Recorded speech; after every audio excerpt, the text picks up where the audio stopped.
En la actualidad hay aproximadamente 2 millones de nuevos casos de esquizofrenia reportados cada año en todo el mundo, y las tasas de prevalencia parecen similares, y no parece haber grandes diferencias cuantitativas según las diferentes culturas y países.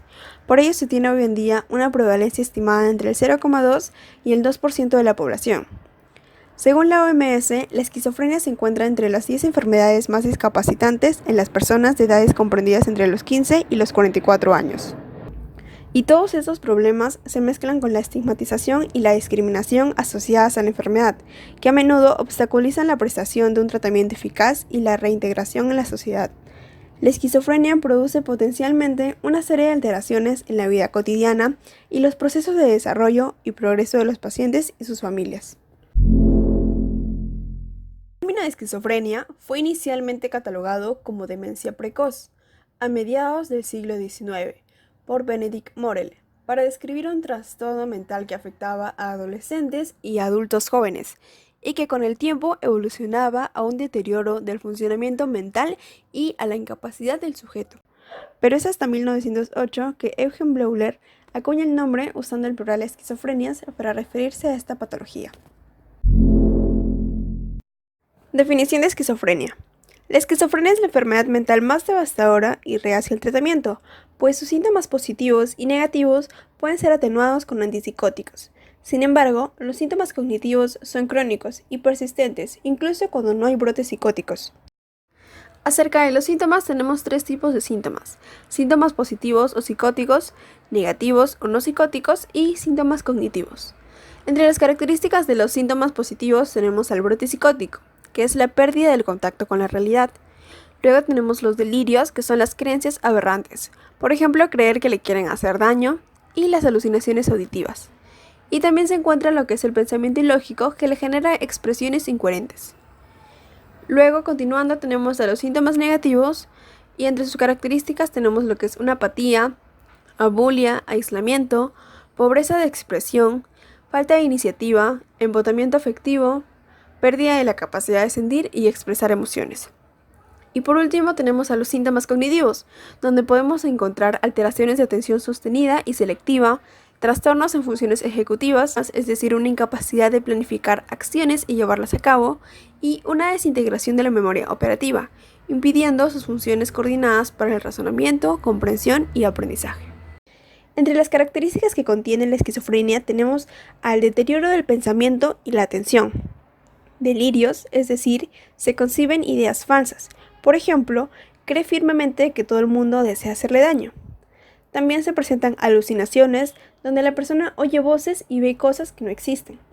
Y se muestra poco comunicativo, ya que pierde la capacidad de hablar con fluidez. Además, sobre la esquizofrenia tenemos concepciones tanto académicas como vulgares.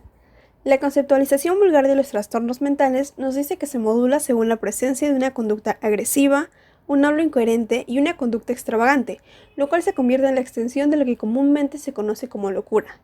Mientras que la conceptualización académica divide la esquizofrenia de acuerdo a los rasgos, propiedades y dimensiones, obteniéndose así 3 tipos: la esquizofrenia paranoide, la esquizofrenia hebefrénica y la esquizofrenia catatónica. Definición de funciones superiores y elementales. Vygotsky y Luria realizaron una clasificación de los procesos psicológicos en elementales y superiores. Las funciones psicológicas elementales son de origen biológico y no están mediadas, en un inicio, por procesos sociales ni el lenguaje. Entre ellas tenemos a las emociones básicas, memorias biológicas, atención involuntaria, la percepción automática, mientras que las funciones superiores tienen su origen en procesos sociales y solo pueden entenderse mediante la comprensión de los instrumentos y signos que actúan de mediadores. Entre ellos tenemos a la atención voluntaria, percepción inteligente, sentimientos, emociones conscientes, memorias sociales, semánticas, episódicas, etc., pensamiento verbal, razonamiento moral, toma de decisiones, planificación, etc. Definición de atención. De acuerdo con Luria, se afirma que la atención es el factor responsable de extraer los elementos esenciales para la actividad mental. Es el proceso que mantiene una estrecha vigilancia sobre el curso preciso y organizado de la actividad mental. De esta manera se jerarquizan la selectividad y la permanencia. Asimismo, Fuster señala 2 aspectos adicionales que son la anticipación y el preprocesamiento de James, en los que se destaca la memoria de funcionamiento. en la que lo central es la atención selectiva. Se jerarquizan así la atención sostenida y la atención selectiva. En estas participan estructuras corticales y subcorticales. Entre las corticales hay que mencionar la corteza prefrontal y las cortezas sensoriales. Entre las estructuras subcorticales tenemos el tálamo óptico, el cuerpo estriado, que incluye el núcleo caudado y lenticular, los núcleos septales y de Meynert y el cerebelo. Definición de memoria. Actualmente la memoria se puede definir como la capacidad del cerebro de retener información y recuperarla voluntariamente. Es decir, que la memoria es lo que nos permite recordar hechos, ideas, sensaciones, relaciones entre conceptos y todo tipo de estímulos que ocurrieron en el pasado. Debido a su complejidad, se han creado diferentes teorías y divisiones acerca de esta habilidad cognitiva. En primer lugar, tenemos una división en función del tiempo que permanece la información en el sistema. En este caso hablamos de la memoria sensorial, de la memoria de trabajo y de la memoria a largo plazo. La memoria sensorial retendría la información durante un par de segundos, mientras que en el polo opuesto, la memoria a largo plazo puede almacenar la información durante un tiempo prácticamente ilimitado. Todos estos tipos de memoria trabajan de manera coordinada para que el sistema funcione correctamente. En segundo lugar, tenemos en función del tipo de información. Podemos decir que la memoria verbal se encarga de retener información con contenido verbal, aquello que leemos o las palabras que escuchamos, mientras que la memoria no verbal es la que maneja el resto de la información, es decir, imágenes, sonidos, sensaciones, etc. Y por último tenemos en función del órgano sensorial empleado. Dependiendo del sentido estimulado, hablamos de memoria visual, memoria auditiva, memoria olfativa, memoria gustativa y memoria áptica. La esquizofrenia sería un trastorno neuroevolutivo producto de la desintegración de la memoria funcional, es decir, la memoria de trabajo u operativa, generando los síntomas cognitivos. Definición de percepción. Es el conjunto de procesos y actividades relacionadas con la estimulación que alcanza los sentidos mediante los cuales obtenemos información respecto a nuestro hábitat, las acciones que efectuamos en él y nuestros propios estados internos. Funciones ejecutivas. Barclay en 1999 nos plasma que las funciones ejecutivas son aquellas acciones autodirigidas que el individuo utiliza para autorregularse y reconocer la incapacidad del control inhibitorio. Entre ellas tenemos planificación, razonamiento, toma de decisiones, monitorización, flexibilidad, anticipación, entre otros. Problema de investigación. 1. ¿Por qué la esquizofrenia persiste y sobrevive si se trata de una enfermedad genética, si los esquizofrénicos rara vez transmiten sus genes a la siguiente generación? 2. ¿Cómo se ven afectadas las funciones superiores producto de la adquisición de la enfermedad de la esquizofrenia? Hoy en día, la mayoría de los autores tiende a conceptualizar la esquizofrenia como una enfermedad del neurodesarrollo. Por ello se comprende que prestemos especial atención a las hipótesis evolucionistas que se han asociado con dicho planteamiento. Es así que tenemos los modelos evolutivos de la esquizofrenia. Este modelo sugiere que la esquizofrenia siempre existió, puesto que está vinculada a la hominización, es decir, sería algo así como el peaje que pagamos los sapiens por las prestaciones de nuestra conciencia. Prueba de ello sería la obstinada proporción de esquizofrénicos, cuya prevalencia vida del 1% de la población general permanece constante en todas las culturas. Entre sus principios tenemos 3. 1. Hay una naturaleza humana universal, con mecanismos psicológicos comunes, más allá de las conductas expresadas culturalmente.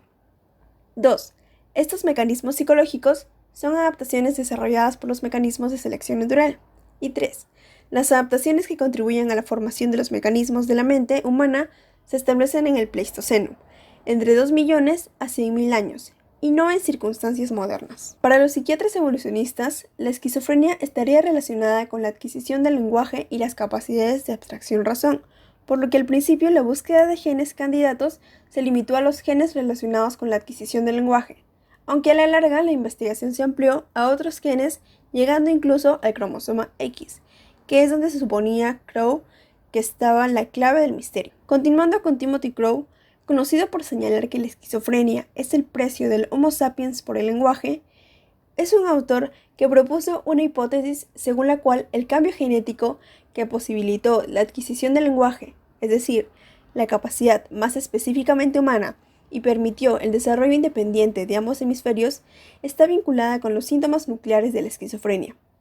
Según Crowe, Estos se pueden entender como el fracaso en establecer el normal y asimétrico procesamiento de la secuencia fonológica en el hemisferio dominante. Este fracaso se centra en la dificultad de aplicar la señalización que permite al hablante distinguir la palabra hablada y oída de sus pensamientos. Continuando tenemos a Randall, el cual fue el primer autor en postular una teoría evolucionista y que asoció en ella tanto la filogenia como la ontogenia cerebral. Dicha teoría tomó como planteamiento que la expansión cerebral que supuso la evolución de los homínidos conlleva a un aumento del territorio de conectividad neural, es decir, se facilitó la aparición de nuevas habilidades, tales como el lenguaje, pero al mismo tiempo aumentaron las posibilidades de una mala conectividad, lo que sería causa de diferentes trastornos neuropsiquiátricos, y para deducir dónde se produce la mala conectividad en la esquizofrenia, Randall se basa en el momento de la aparición de la enfermedad, la adolescencia, y plantea que si la maduración cerebral más tardía corresponde a las fibras del cuerpo calloso, se deduce que es un trastorno de dicha conectividad interhemisférica el que origina la enfermedad. Análisis filogenético. En el proceso de humanización, uno de los primeros factores que encontramos es la aparición de la inteligencia natural, la cual se dio a partir de la resolución a diferentes problemas presentes. Frente a la aparición de estas complicaciones, el hombre empezó a realizar diversas actividades. Sin embargo, estas eran llevadas a cabo con herramientas o artefactos que ellos mismos creaban. Con el pasar del tiempo, estos objetos determinaban las acciones que ejecutaban los miembros de la comunidad, dándose por este motivo la división del trabajo por sexo, los hombres para la casa y las mujeres para el cuidado del hogar. Con estos artefactos e instrumentos, el hombre consiguió humanizarse ejerciendo un sistema más completo. Aquí podemos apreciar el triángulo medicinal básico expandido de Engelstrom, quien nos explica que tanto las herramientas, el signo, el sujeto y el objeto van a ser influidos entre sí, aumentando lo que es la comunidad, el cual va a inferir en el sujeto, en el objeto y las herramientas y signos, así como las reglas que éstas implanta y la división de trabajo que se da. Todo este proceso va a darle un sentido y un significado a los resultados que vamos a obtener. Nos humanizamos con sistemas de instrumentos y artefactos simbólicos, es lo que podemos determinar aquí. Los artefactos producidos y utilizados por el hombre expresan tres categorías. El primario, relacionado a lo conceptual y material. El artefacto secundario, vinculado con las reglas o guiones de la sociedad. Y el artefacto terciario, ligado a los procesos de percepción o apreciación de la realidad. Es así como se puede inferir que la persona que padece esquizofrenia presenta dificultades en el empleo del artefacto secundario y terciario, debido a que presenta incongruencias tanto con las reglas o guiones establecidos por el entorno que lo rodea, como en la percepción de la realidad en la cual se desenvuelve. Durante el desarrollo ontogenético del habla, en el individuo se inicia como un habla externa, es decir, el individuo en sus primeros años solo es un receptor del lenguaje que se emite en su entorno. Posteriormente, pondrá en práctica este lenguaje, el cual fue estimulado por un tiempo, emitiendo mediante sonidos las ideas o diferentes actividades que realice. Finalmente, con la práctica ya no será necesario emitir las ideas en forma de sonido, sino que serán representados de forma mental, dando paso así al habla interna, la cual permitirá desarrollar el pensamiento verbal. Teniendo en cuenta aquello, como se muestra en imagen, los instrumentos físicos que impactan el cerebro vendrían a ser las palabras o voz articulada. Es así que cuando se hace referencia a un objeto o referente extrasígnico de nuestro entorno, se tendrá un signo el cual representará un significado, que es el concepto que tenemos de ese objeto, y significante, medio lingüístico el cual es utilizado para representar al objeto. Es por ello que el habla autodirigida permitirá la planificación de las acciones, logrando así construir nuestro futuro y del mismo modo reconstruir nuestro pasado.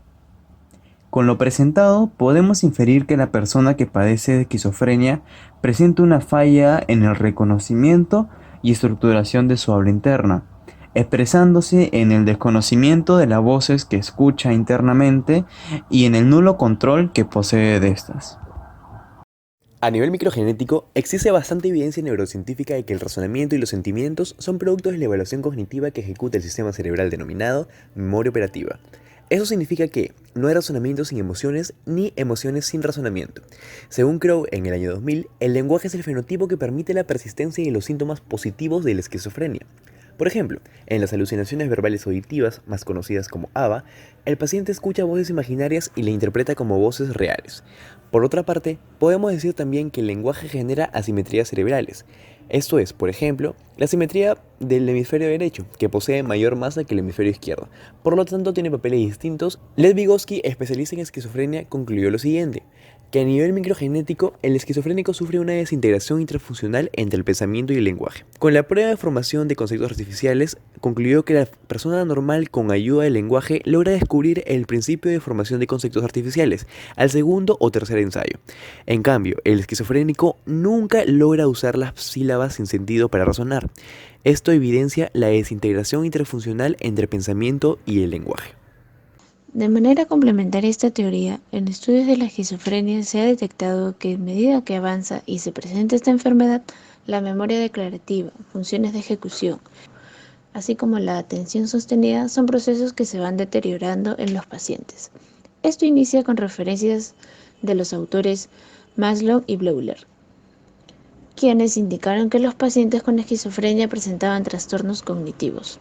Asimismo, se determinó que los déficits cognitivos están en una relación directa con el nivel de discapacidad de los pacientes, incluso que los propios síntomas de la enfermedad. Lo mencionado con anterioridad se pudo comprobar en pacientes que estuvieron internados durante mucho tiempo por rehabilitación y tratamiento médico. Al salir, los síntomas negativos tuvieron una reducida o mínima frecuencia, a diferencia de las anomalías cognitivas que mantuvieron o aumentaron su frecuencia. Para la entrevista se utilizó la prueba del trazo. Esta prueba consta de dos partes, la parte A y la parte B. En la parte A, el sujeto tenía que ordenar correlativamente mediante un trazo los números del 1 al 8 escritos en la prueba. Y en la parte B, el sujeto tenía que unir mediante un trazo el primer número con la primera letra del abecedario, luego pasar al segundo número y a la segunda letra del abecedario, así sucesivamente. Para aplicar esta prueba del sujeto, los investigadores asistieron al hospital Hideo Noguchi. Una vez dentro, con la ayuda de un profesor encargado de su personal, se dirigieron a la sala de entrevistas. Después de un breve intercambio de palabras entre los investigadores y el doctor a cargo, se procedió a invitar al primer evaluado, al cual pondremos como nombre figurativo Renato. Antes de la aplicación de la prueba, Renato tuvo una breve entrevista con el doctor. Mencionó que lo visitó su hermano en la última semana. Mencionó además que no sabía el diagnóstico que tenía o por qué estaba en ese hospital. Mencionó también que no consideraba que debía estar ahí. Sin embargo, también mencionó que él fue quien pidió que lo trajeran, pero no recordaba el por qué. Luego de esa entrevista, se procedió a aplicarle la prueba del trazo a Renato. Se le explicó detalladamente qué era lo que tenía que realizar y se le alcanzó un lápiz. Además, se le indicó que si tenía alguna duda, podía preguntarle al entrevistador. Él dijo que no había problema y empezó a realizar la prueba. Renato culminó relativamente rápido, con un tiempo de 1 minuto 8 segundos. Con éxito todas las pruebas, tanto la parte A como la parte B. Luego de realizarlo, se le dio las gracias y se le invitó a retirarse.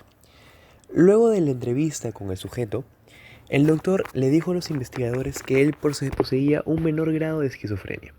Además, estaba a punto de dársele de alta.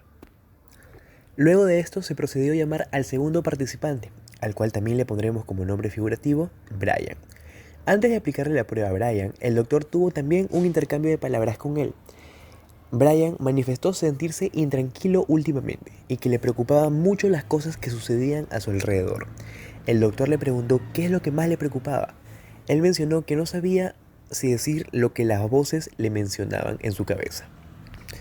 Cuando el doctor le insistió para que él diga qué era lo que las voces le decían, dijo que no podía, ya que las voces le decían que si lo decía, le iban a causar un daño en su persona. Mencionó también que su doctor le suministraba pastillas, pero él decía que las pastillas ya no le surtían ningún efecto, porque las voces se seguían escuchando. Por otra parte, tampoco sabía la fecha donde estaba, ni tampoco el nombre del hospital. Acto seguido, se procedió a aplicarle la prueba del trazo.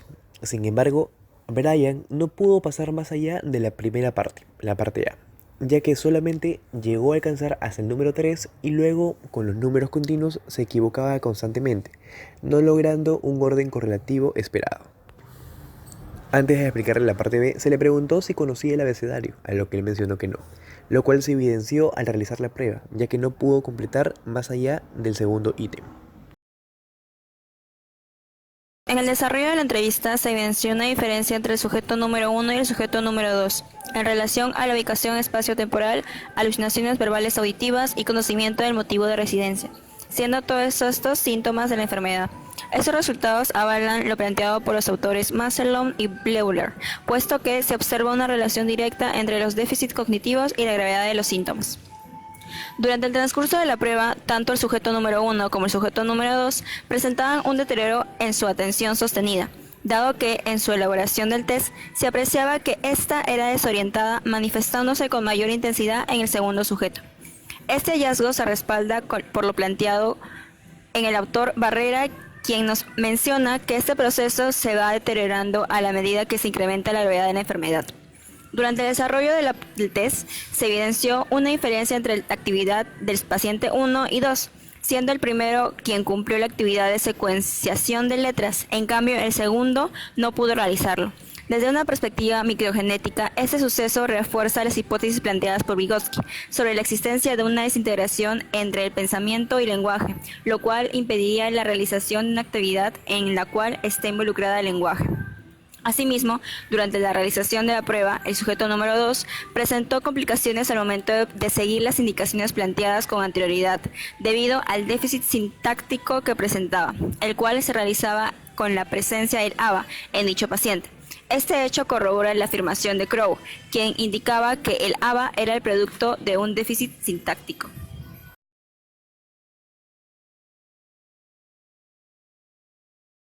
Para poder discutir acerca sobre cómo la esquizofrenia, siendo esta una enfermedad genética, persiste si rara vez sus genes son transmitidos, ponemos principalmente dos recursos que nos van a permitir entender este interrogante.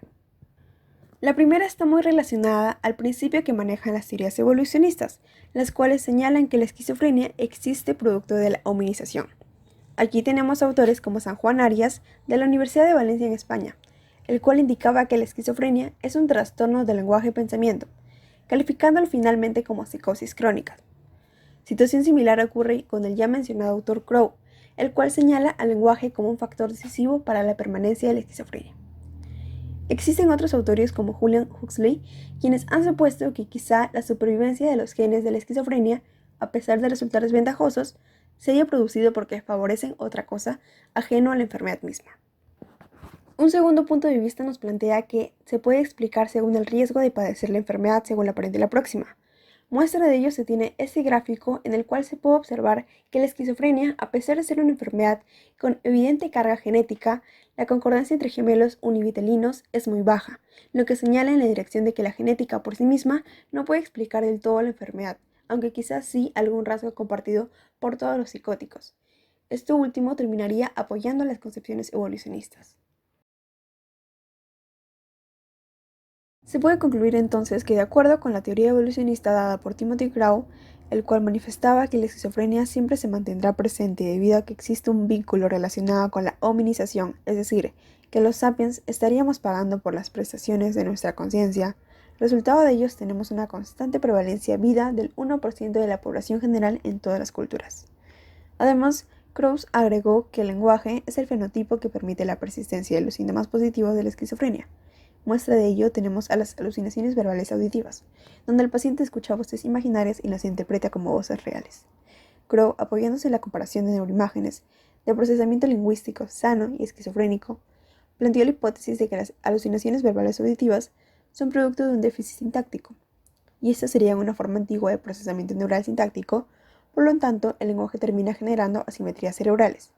Es decir, que el costo producto de la adquisición del lenguaje en los sapiens sería la prevalencia constante de lo que conocemos hoy en día como esquizofrenia. Según la contrastación de los resultados con la teoría, se puede concluir que existe evidencia sobre el efecto negativo que tiene la esquizofrenia sobre las funciones superiores, en específico la memoria operativa, atención y el lenguaje. Por ejemplo, con la memoria operativa se puede evidenciar en la dificultad que presenta el paciente al momento de realizar actividades que impliquen el razonamiento. Para la atención, se aprecia una disminución de esta al momento del diálogo con el paciente y durante la realización de la prueba.